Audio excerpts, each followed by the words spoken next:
Hey, salut tout le monde, nouvelle ActuFix. Comme d'hab, je vais résumer toutes les news des stations Asine de la semaine, les précos, les teases, vous saurez tout. Je vous invite à me dire en commentaire votre top et votre flop de la semaine, ce que vous avez préco, ça trouve à chier. Ça permet de voir un peu les tendances pour mon discuss sur Twitch. Allez, on attaque direct avec les précommandes manga. Ici, on a du français avec la suite de la gamme Bijutsu de Tsume avec du Bleach. Et ça fait plaisir. Visiblement, ils vont faire les Zanpakuto avec à chaque fois leur capitaine, du coup, voire pas forcément que leur capitaine. En tout cas, on commence avec Yamamoto et franchement, il a la classe. Surtout qu'on a un socle pas noir comme le Gohan que j'aimais pas trop. On est sur un socle vraiment avec des LED à l'intérieur. Je trouve ça vraiment cool. Ça fait un effet de lave et tout. Zanpakuto en métal, très important. Très important. C'est-à-dire qu'il va y avoir ça va être du plus bel effet, clairement. Tout en résine transparente, un visage vraiment badass du perso, c'est du 1 quart, donc assez big. Bien sûr, si vous précommandez, vous avez tout le display, les machins que vous pouvez mettre en plus. Vous aurez les bonus ensuite pour la base en bois, la vitrine, vous avez tout le... Allez voir mes vidéos Bijutsu, tapez Bijutsu Sefio, vous verrez un peu toutes les explications, surtout que Tsume était venu dans un live pour en discuter. Et on a un bonus, alors je crois qu'il est que sur le site de Tsume, je suis pas sûr, on a une seconde tête, on aura un stand d'ailleurs pour cette seconde tête, avec du feu sur la barbe si vous préférez. Moi personnellement je préfère la normale, donc j'irai pas chercher forcément la bonus. En tout cas les LED sont cool, il y en a vraiment que sur la base, hein. Par contre il n'y en a pas sur les flammes ailleurs. Belle proposition, j'ai juste vous êtes beaucoup à avoir craqué sur Discord dessus, et je comprends parce que du Bleach il n'y a pas grand chose et c'est rarement quali en plus, donc ça fait vraiment plaisir. Continue avec JND avec leur Berserk. Berserk, aspect plutôt réaliste comme ils avaient fait sur la Barbe Blanche qu'ils avaient pu faire que j'aimais pas du tout. Alors je trouve le Guts par contre il rend beaucoup mieux que le Barbe Blanche, surtout que le concept est excellent. L'épée dans le socle avec l'espèce de machin qui remonte l'épée là c'est excellent, c'est vraiment gore. Il y a l'œil sur la base, le perso a l'air extrêmement bien fait, l'armure, cape en tissu qu'on peut enlever ou non si on le souhaite et le visage avec cheveux implantés, silicone, yeux en verre et tout le tralala habituel comme on connaît. Et franchement il a la classe. Après forcément c'est pas vraiment lui hein, si vous êtes plus manga animé, là on est plus sur une version un peu plus réaliste de JND. Le prix c'est du 1 tiers, c'est toujours des prix assez hauts chez JND, sachant que ça a été sold out mais en quelques secondes en Corée et partout ailleurs, c'est parti hyper vite. En même temps il y a un tirage assez petit. Alors moi j'aime beaucoup honnêtement, mais après je suis pas fan, c'est pas ce que j'irais chercher quoi. Je préfère largement les Prime One qui sont vraiment beaucoup plus fidèles à l'œuvre, donc moi c'est mon kiff absolu. La Prime One que j'ai c'est imbattable largement, mais pour ceux qui collectionnent des JND, ça peut être très cool je trouve dans la collecte, parce que franchement elle a de la prestance et elle envoie du lourd. Ensuite Justice Intention, alors j'en avais fait des Sukuna, je sais pas si vous vous rappelez, c'était assez dégueulasse, d'ailleurs on les avait mal notés au ranking. On a le Gojo en 1 quart, ce qui est intéressant avec eux c'est que c'est des 1 quart à prix plutôt très attractif, c'est assez étonnant d'ailleurs. Voilà, on a un Gojo qui est pas moche mais en même temps qui est pas oufissime non plus. Après bon il y a le prix, ok, je sais pas, je suis pas convaincu, je trouve qu'il y a des Gojo, il y en a un paquet, alors plus de 9 peut-être, mais il y a même Prime One qui en a fait une.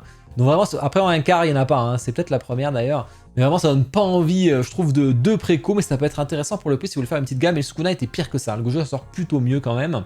Précommande jeux vidéo, ici on a Ciri, la suite de la gamme The Witcher en 1 tiers, après le Geralt, après la Yennefer, ça y est vous avez enfin la Ciri. Comme d'hab une base très surélevée comme ils font sur la tiers parce que c'est pas assez grand, hein, vous le savez. On a des LED sur la base, rien de plus, alors c'est des piles, hein, mais après vous pouvez les remplacer par un système de piles sur batterie comme vous pouvez voir mon tuto. Moi je l'ai fait pour la Guts et ça marche très bien, le fil si on le remonte un peu sur le côté ça se voit pas du tout, donc franchement pas s'embêter. On a deux poses, hein, épée comme ça c'est au choix, ça a très bien fait, mais je suis quand même assez déçu moi de...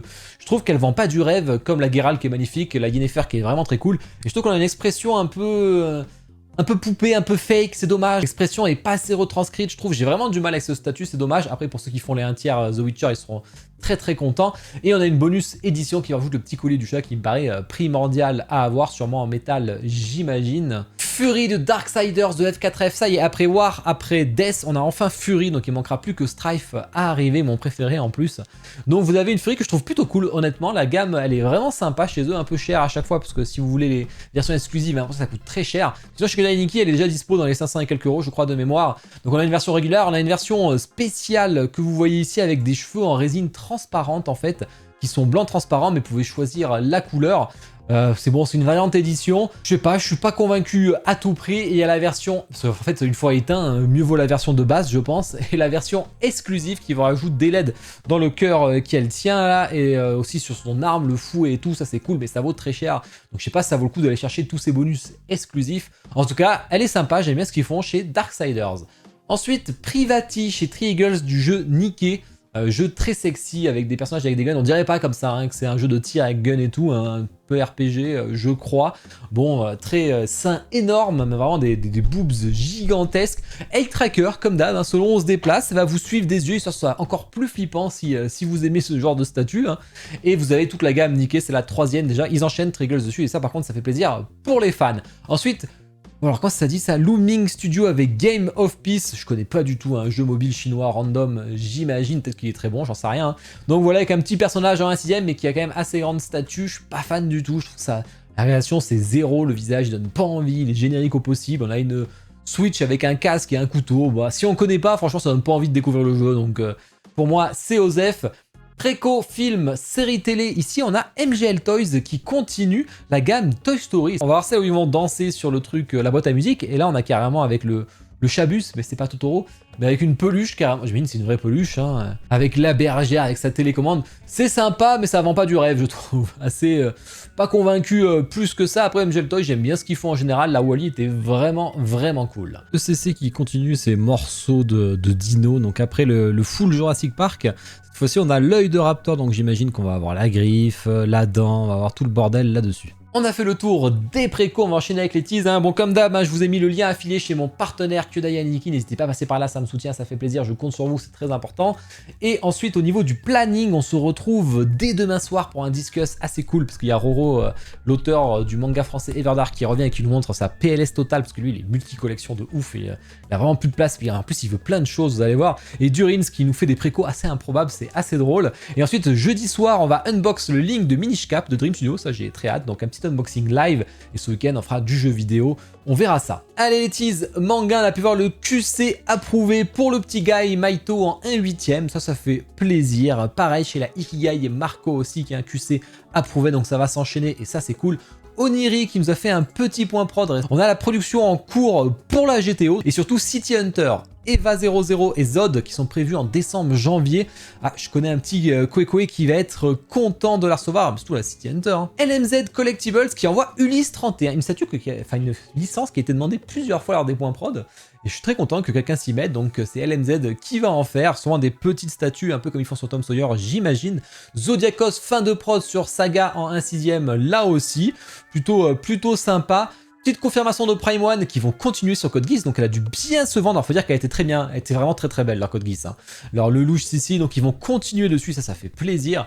Justice Intention, ils vont faire un second Gojo, donc on avait déjà vu je crois au Wonderfest en 1/4 du coup, mais pas avec le bandeau et tout. Art of War avec une nouvelle Berserk qui sera sûrement bien trop cher pour ce que c'est comme d'habitude. Et Figurama avec Juo Amaru, je connais pas du tout, mais j'en avais déjà parlé quand c'était en préco. Bah, c'est une fin de prod, j'espère que c'est une fin de prod complète parce qu'il n'y en a quand même pas beaucoup sur la table, hein, donc on verra. Geobattle Studio, Xiaoxu de Soulland, je vous l'avais déjà mis en préco en version, alors c'était la version silicone, cheveux implantés et tout, là vous avez la version avec cheveux en résine en fait, qui sera moins cher. Tease, jeux vidéo, alors on va voir les chevaliers de la chasse, la chasse sauvage chez, voilà, je me rappelle de The Witcher qui va arriver chez Pure très curieux. On va voir ce que ça va donner, visiblement un diorama et tout, j'ai hâte de voir, ça sera la semaine prochaine. Atrox qui est en fin de prod chez Jimé, cette statue va être insane de League of Legends, franchement c'est une grosse dinguerie, en plus il y a Harry qui va arriver, franchement ils sont forts.